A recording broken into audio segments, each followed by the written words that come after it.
Welcome to the SCORE Business Showcase. I'm your host, Steve Geyer, and my co-host, Marianne Koche. With us today is Tom Martin. He's in the media field. Welcome, Tom. Thank you. It's great to be with you. It's really fantastic you're able to join us.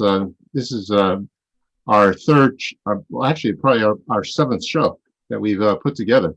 So this is very exciting.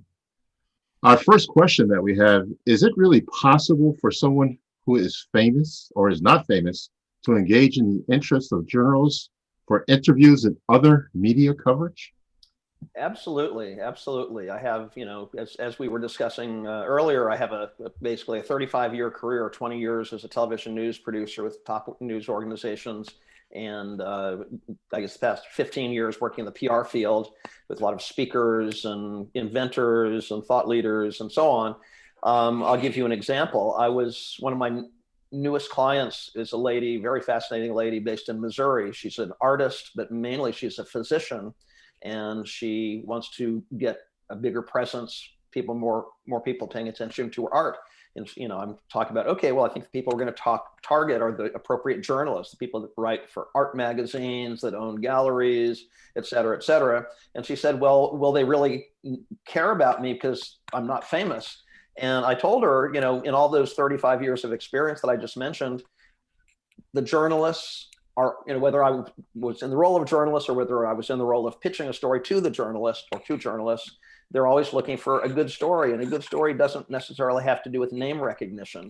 It's really, it really has to do with getting an understanding of what the media outlet is looking for, whether that's Oprah Magazine or the Fox Business Network or whatever the case may be. Because the media, I mean, that's kind of a big, broad term, but the media is sort of like an insatiable beast, always looking for more content. It's churning it out, but it has to be relevant to that audience and so on. So you don't need to be famous, absolutely. I like the fact that you consider yourself a storyteller because I think that's so important today to connect with audiences. What would you say are some of the do's and don'ts, Tom, when pitching a story to a news media? Like in this context for a small business owner. It's really being relevant and being useful. I've had some clients, PR clients, come to me over the years. I'll give you an example of, say, a relationship coach. A fellow I know is a great relationship coach. He wrote a book. He came up with a nifty acronym for his system that he teaches people. And he said, hey, Tom, can you get me some coverage so that I can talk about my new system?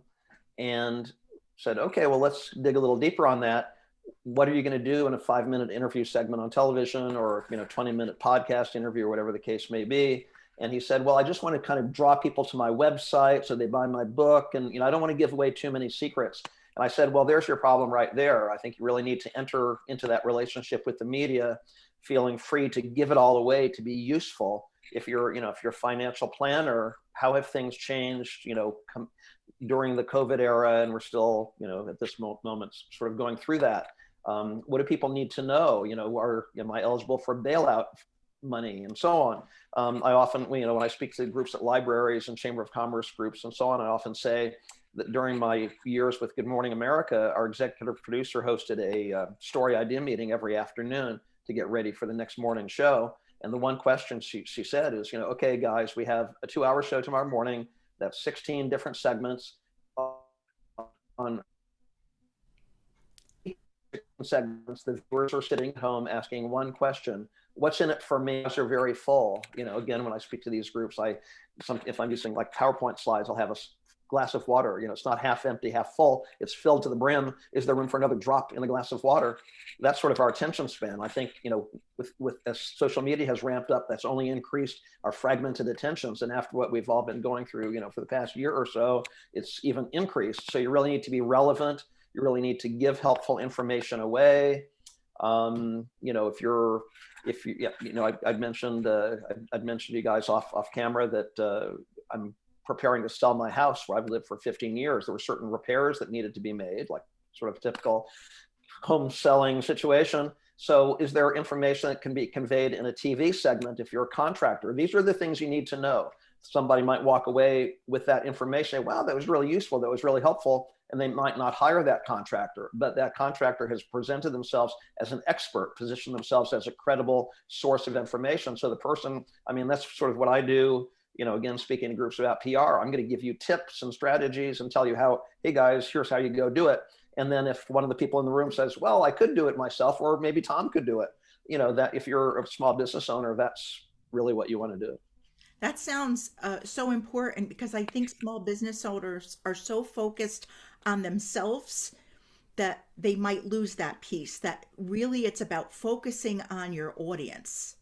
Exactly. How can I be of service? It's natural, you know, especially if you haven't had much media coverage and you have to start somewhere. I think that's fantastic. You know, whether it's like the local weekly newspaper or, you know, Comcast cable interviews or whatever, you know, it doesn't matter the size of the audience. It doesn't have to be the Today Show or what have you. So it's natural to say, wow, this is my chance. Let me tell you about all the awards I've won. Let me tell you about my, you know, this is a 4-generation family business. You know, it's sometimes those details are interesting. They add a little color. I mean, I agree with you that storytelling is very important. Maybe some of those things can be woven in the form of a story, but for the most part, it's what can you do for the person out there? How can you be useful to their life? Because if you can't do that, or you're not, or that's not where your focus is, they don't really have time for you. You can't start to build a relationship, you know. Now, over the years, Tom, I'm sure you learned a lot of lessons, but what are some of the useful lessons that you've gotten from some of the famous journalists, such as Diane Sawyer, Charles Rose, Charles Kuralt? Mm-hmm. Well, I mean, this might sound, I don't know if silly is the right word, but really, you know, be yourself. It's, you know, I do a lot of work with motivational speakers and people in the personal development field and life coaches and fitness coaches and so on. And so a lot of them they say, oh, there's a great role model. It's useful to look at a role model who's very successful in your field, like, oh, there's how they did it. Maybe I can create kind of the same blueprint, you know, for my own success. But when it comes to connecting with people through an interview or through the media, you really want to be yourself. And the reason is because people can detect when you're not being yourself. It's not natural. You know, people, you know, maybe authenticity may be an overused word, but I think it's a really important word. And so you really want to be authentic because people, you know, there's, you know, just for example, I'm a member of an organization. It's got kind of a pompous sounding name, the Association of Transformational Leaders. And it's Jack Canfield is a member out, you know, the LA chapter. I'm a member of the New York City chapter. And so there are a lot of life coaches in there and so on. So how does somebody pick a life coach or a business coach to work with? There's so many to choose from. Well, you get a sense of their personality and see who really resonates with you. You know, I do a lot of PR work with authors, and an author is not going to go on a television interview and say, well, here's the plot of my book. Let me walk you through chapter 1. He's like, that's not what you do. If you're an author, that's not what you do in an interview. You give the audience a chance to get a sense of your personality. It's like, oh, I like that person, or that person reminds me of myself, right? I'm intrigued, you know, and then, you know, and that's sort of another important step. If you're thinking about how can I use the media to grow my business, you know, you secure an interview opportunity or media coverage, but then you should always be thinking, well, what's the next step? You know, are you going to direct them to your website? If so, you know, do that in a way that's not too pushy or too commercial. Be helpful. Again, what can you give away? How can you help them? How can you do things in the community? So, you know, so those, I don't know if that's really answering your question, but those are some of the lessons that I've learned. Well, you know, you brought up an interesting point because you mentioned some of the personal development speakers. Do you have a favorite that you've been involved with? It's hard to choose a favorite, although I have learned a lot from Tony Robbins over the years. He and I are about the same age, and so the fact that he's still going strong and still making a difference in the world and kind of evolved in terms of, you know, in recent months he's been doing virtual summits, virtual seminars. You know, I think he was having rooms of 2,000 people when I started going to some of Tony's seminars. Then they grew to 10, 15,000 people, and now they're online, but also accommodating 20,000 people. It's quite amazing. I mean, it's interesting how the Zoom format and, you know, digital connection can actually be engaging. You know, there's certain techniques that, you know, that you can use to really engage people and, you know, draw them in and make them feel part of the action. So I've been working with Tony a long time. I've his son Jarek Robbins, who's 35 years old, is a coach also, works with clients around the world. I'm in one of his mastermind groups, and even at this point in my career, I'm still learning more about how can I handle my business better and stuff like that. I mean, that's why I love an organization like SCORE. You know, I love what you guys do and what your mission is, you know. You know, that's great because our listeners out there are interested in developing. And so those are some places that they can go. Yeah, absolutely. And I really like the fact that you're talking about how you're continually growing with all the experience that you've had, Tom, and all the lessons that you learn. I really enjoy hearing that you enjoy continually growing. So if a business owner was uh, in front of a journalist or they had that opportunity, what advice would you say, or maybe like a step one, step two type of thing? What advice would you give them to make the most of the opportunity? Great question. Great question. Well, usually I would advise them in order to secure that interest from the journalist, unless you're just meeting them at a cocktail party or something, is to have a press release or some sort of pitch. And that pitch or press release should really explain why, you know, the information that you have, the expertise that you have is useful to other people. You know, from the marketer's point of view, you can look at it as your target market, but for the journalist point of view, it's like it should be their audience. You know, again, you know, I've mentioned Oprah Magazine. I know some folks over there, and so they often do articles about women entrepreneurs who started their own business and stuff like that. So if that's your target market, and people who might want to buy the products of a female entrepreneur, for example, you know, sort of like reverse engineering, who's your target market? What are the publications or TV shows that serve them? Sometimes there are these big TV shows, you know, general local news or the Today Show or whatever the case may be. But once you've engaged the interest of the journalist, as you just said, I think you want to have one key point in mind. I mean, if you have and again, television time goes by really quickly. I mean, it's kind of a luxury, the time we have here. This is like a long time to talk. Sometimes it's 4 minutes or 3 minutes. It's a bit, you know, there's a lot of pressure, and take some practice to be able to make the most of those tight time frames, which is why, you know, an entire interview can go by. I mean, I don't want to scare any of the business owners watching this, but if you get, you know, your first TV interview opportunity, that time can actually go by, and the host or the anchor or the reporter can ask, you know, 6 or 7 questions. And then before you know it, when you're just about to get ready to reveal, like, well, this is what I really want the public to know, the interview is over, because you can't control that. And so, you know, for many years, politics, you know, we won't get into politics here, but for years I've talked about, you know, look at those presidential, you know, the presidential debates during the primaries. There are certain issues that a candidate wants to talk about. There are certain issues that they don't want to talk about. They get a question, they might respond to it briefly, but what they really do is they quickly pivot to what they really want to talk about. You know, hopefully it's not in any obvious, you know, conspicuous way, like, oh, they're definitely not even answering the question. What are they trying to hide?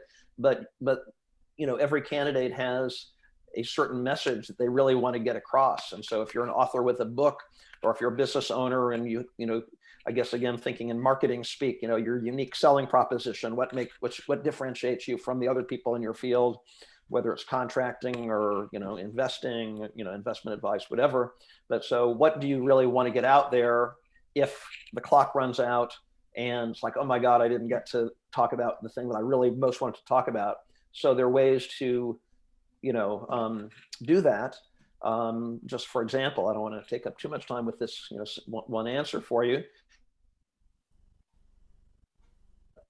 You know, what I found most interesting in my career is when people do such a, you know, it's like, would you like to most interesting in my career? They're never going to say, no, don't tell me. Or, you know, what's really funny? It's like, they're sort of letting you take charge. And so have that point in mind. Again, you know, a few minutes ago, you mentioned storytelling. I think that's so important. So often I will encourage my clients to make a list of certain stories that make certain points. Again, I've done a lot of work with coaches. And so years ago, I went to an event that one friend of mine, her first live event, she's very smart, very good one-on-one coaching, but she talked about, you know, writing down your goals and visualizing and making a dream board and, you know, things like this. And it's all very good, and those are helpful things to do. But what she left out was how she was put in charge of a business right before 9/11, more emotional moments involving her family, the passing of a family member, how that inspired her. I'm happy to be, I've been a member of a BNI organization, one here in Connecticut for about 4 years and one in New York City prior to that. And what I love about those meetings is that every meeting, one of the members, the 20 or 30 members, has a 10-minute showcase to say, well, here's why I do what I do. They can do whatever they want, but I love it when they say, well, here's how I became a chiropractor. I had a family incident, or, that's fascinating. And I think, if you can get little nuggets like that out through an interview or an article, people can really relate to that. It humanizes the person. So it's not just practical. There are times when we're looking for very practical things, A, B, C, and D. I need some plumbing work done or whatever. But I think regardless of your business, I think it really helps to put in some little touches that humanize it and, get into the storytelling a little bit. That's great. I think I'm taking away from that to be prepared, do a little bit of pre-work and be prepared so that when that opportunity does arise that you can make the most of it. So that's great. Talking about stories, Tom, over the years, what have been some of your favorite stories that you actually worked on? Well, they might be stories that are not huge, world-changing events. I mean, I was working at Good Morning America during 9/11 and was working in Colorado that morning, and with our investigative consumer reporter drove all the way back to Ground Zero and covered some of the relief work being done there, rescue work, and it was very, very emotional. Did a lot of interviews with families touched by that situation, and so that was very, very emotional, and we felt like we were sharing, helping to heal the nation a little bit by, digging into what everybody was going through. But there have been other times. I mean, one story that I love is that I did in St. Louis, Missouri, many, many years ago. A little old lady, Julia Goldstein, when I met her, she was probably 85, 90 years old. She'd been a first grade teacher for years and years. And she noticed that, when she visited her little grandson or great grandson's first grade class, some of the kids weren't paying attention. So she started a program that teamed senior citizens with little first graders to keep them on track. And so, it's all about self-esteem and feeling like, oh, I'm worthy. People, somebody cares about me. They want to know how I'm doing. And so when people saw that story, it's not, in a way, it's not going to change the world. But on the other hand, people see that story and say, oh, I could do that in my community. That's people helping people. I mean, that's one of the things I loved about working with Charles Kuralt at CBS Sunday Morning, because they were, some people say, oh, what a quaint little story that's not about, disaster and crisis and, all that. And that's true. But I think maybe even during, even the challenging time that we're going through right now, stories about kindness and people helping people really resonate, and people really appreciate that. Yeah, I think that's so relatable. Even the smaller stories, what you were talking about. What would you say in your work with public relations has changed over the years as far as like social media, the new platforms such as Zoom? It's changing all the time. That's the first thing. I remember. So it's funny. Like I said, I had a 20-year television news career. I worked for Good Morning America for about 3 years at that point. The hours were very long. I loved it. Loved working with the people. Many things I loved about it, but I was really getting burned out. My kids were very young then, so I said, I think I need to shift gears, and that was the time that I shifted out of television news and into PR, and worked for a couple of large PR firms in New York City. And one of them was going through a lot of changes. Some people were laid off, which actually opened the door for what I'm doing right now. So I'm sort of glad that that happened. But I remember some of the top executives, people my age, were saying, well, I really wish PR article looked like a paper article, and then you have friends where just drop it right in and so on. It's like all this new social media stuff, I just don't understand it. It's so difficult. What a pain. And I say, well, you could look at it like that, or you could look at it as a creative challenge. It's like I for about 2 years now, I've led a mastermind group of different business owners and solopreneurs and so on using Zoom video. And I took the title for that group from the book that I'm working on called Wisdom All Around Us, again, inspired by Charles Kuralt, that everyone has something we can learn from. If we just pause to listen to each person, we can learn something from them. So call it Wisdom All Around Us. but we've had a number of people, who are working on different projects. And so by coming together and building those relationships through Zoom, I know everybody's jumping onto Zoom these days, obviously, but we've been doing it, for a couple of years already. But by building those relationships, just as every small business owner knows, you're part of the community, shop local, and build those relationships, because that is how you grow your business. That's how you retain customers and get people to refer you and stuff like that. So Zoom has been a great tool. At the moment, I have a number of friends talking about Clubhouse, which is conversation, and you can post like, well, here's the topic we're going to be talking about. I'll admit I'm kind of a bright, shiny objects person. I'm interested in a million things and motivational speakers and new books and seminars. So it's like, I'm not sure I really need to jump into the Clubhouse world, because I can see spending hours and hours every day doing that. But the fact is, it's a great way. It's the latest social media tool, so people can bond. They can, post their own topic, what you need to know about X. And again, you should take that position of being of service, not saying, well, here's what I sell, and you could become a customer. That's not what it's about at all. It's about helping people, no strings attached. But that's a great way to build relationships, and those people, or some of those people, often do become clients and customers. So it sounds like building relationships has always been tried and true, and all these different platforms are just another way to actually do that. It's about connecting, and we, people can see when somebody is seeking to connect and they're just doing it in a very superficial way. I mean, I'm pretty active on LinkedIn, and probably every day I get a note from someone I don't know. I don't mind hearing from people I don't know. I mean, if any of our viewers here want to contact me, I'm happy to hear from them and spend a little time talking about their project. But sometimes on LinkedIn, I get a note and it's very clear they're looking for a customer. They want to sell me something, and there's nothing really wrong with that either. But I mean, there's ways to do it, saying, in my years of experience in X field, I've recently learned some things that I think could be helpful to you. And, would you have 15 minutes for phone conversation so I can tell you about it? I am in the field. I am looking, they might even say I am looking for new clients, but I promise I'll share some things that'll be helpful to you. I mean, I'm right now, I'm creating my first online course, which is going to be called Do It Yourself Public Relations for Authors. So I'm spending a lot of time with, in a community online with lots of other people developing their own online courses about a million different topics. And so that's really, what you want to do. They want to, maybe create that webinar, like for 1 hour on such and such a date for free. We're going to talk about this topic. And you can't just get the people on there and start selling them things. A lot of people do that, and it's going to just turn them off. It's not going to help you. But if you can really, if there are some things you can help, get them on the road to maybe, some things they might need to know about customer service, or, adjusting to this new, the new normal, what we're all going through.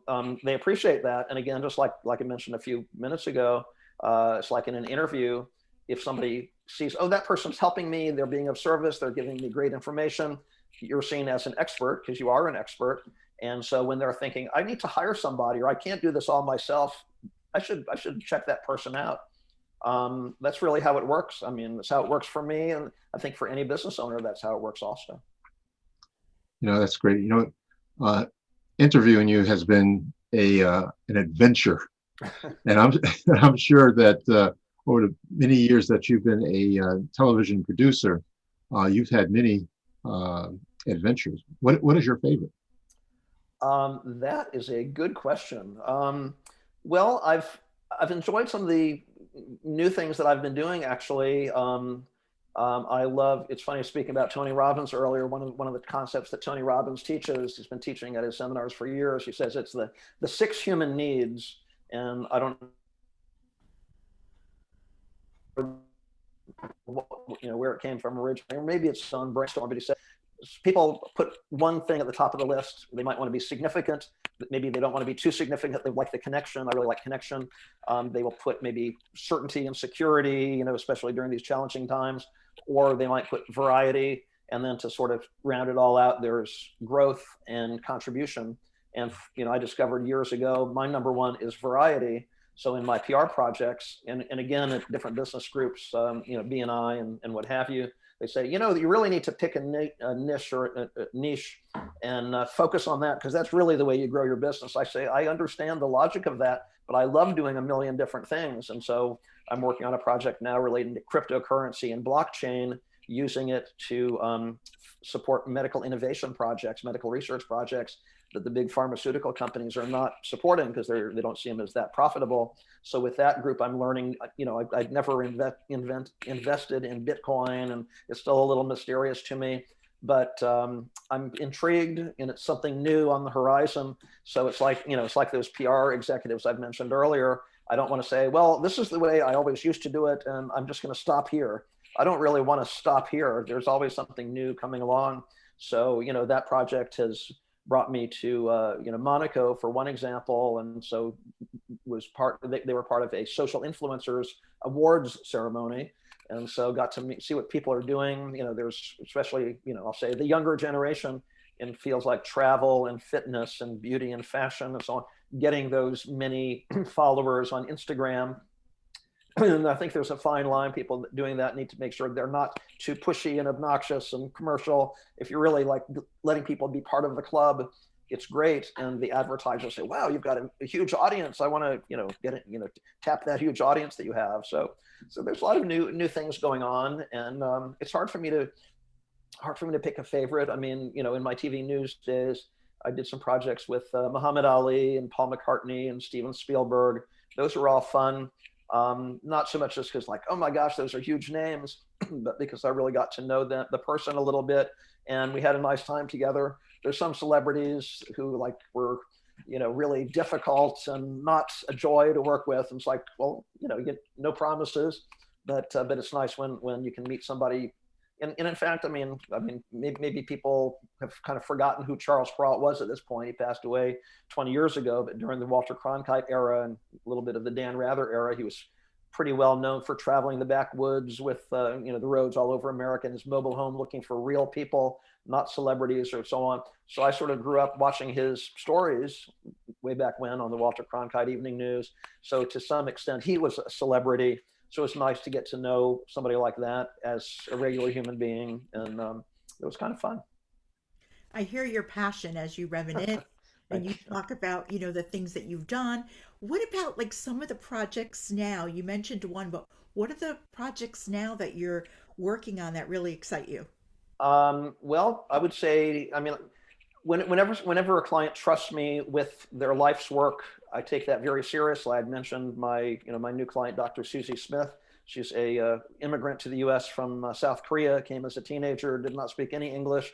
So through real discipline and, sort of the American dream, worked hard translating all those high school books and college and so on, and had a very successful medical career. But all along the way, she wanted to become an artist. And so her artwork is really beautiful. So she has turned to me to, put her faith in me. Like, I want you to be the bridge to, the media and like to take it to the next step. And I often work with authors like that. They work so hard on their book, it's an honor to be trusted to be the outreach person for them. And I take it very seriously. It's definitely an honor. So I wouldn't say at the top of the heap in terms of my projects, but one project that I'm fascinated by now, which is really global. It's funny, my tagline, I need to make sure my website is back up and running, to be honest with you. But my tagline on my website is connect, communicate, change the world, because I love working on projects that really make a difference in people's lives, anti-bullying or women's empowerment or something like that. And so one project I'm working on that really, I believe, will change the world, literally, is a new internet technology. A couple of friends came to me and said, well, we have this new system about, encryption, so that because the internet we all use right now is 20 plus years old, so it's very hackable. I mean, the government agency, every huge business in America has learned, oh my God, we've been hacked. And so this is a new system that is unhackable. I really believe they've had it up and running globally for about 18 months.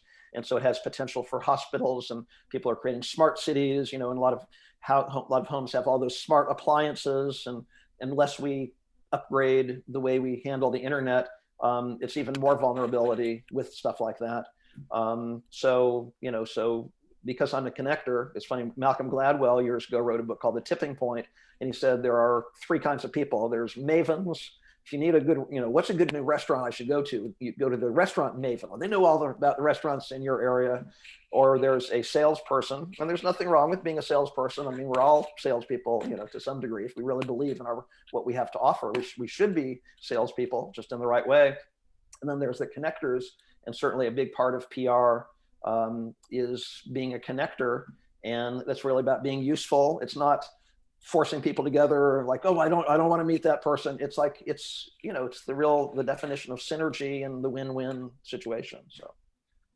Well, that's been fantastic, Tom, interviewing you today. Just want to remind the people out there, our audience, that at SCORE we have free seminars, webinars, and also we do personal training, answer all kinds of questions. And what did I forget, Marianne? Well, we could let the audience know that they can go to our website, fairfieldcounty.score.org. And it was such a pleasure to meet Tom and listen to all of his experiences. You gave our audience a lot of good value today. Well, thank you. Thank you. It's an honor to be with you. I enjoyed it myself. So thank you very much. So this has been the SCORE Business Showcase. I want to thank you for joining us. Thank you again, Tom, and to your success.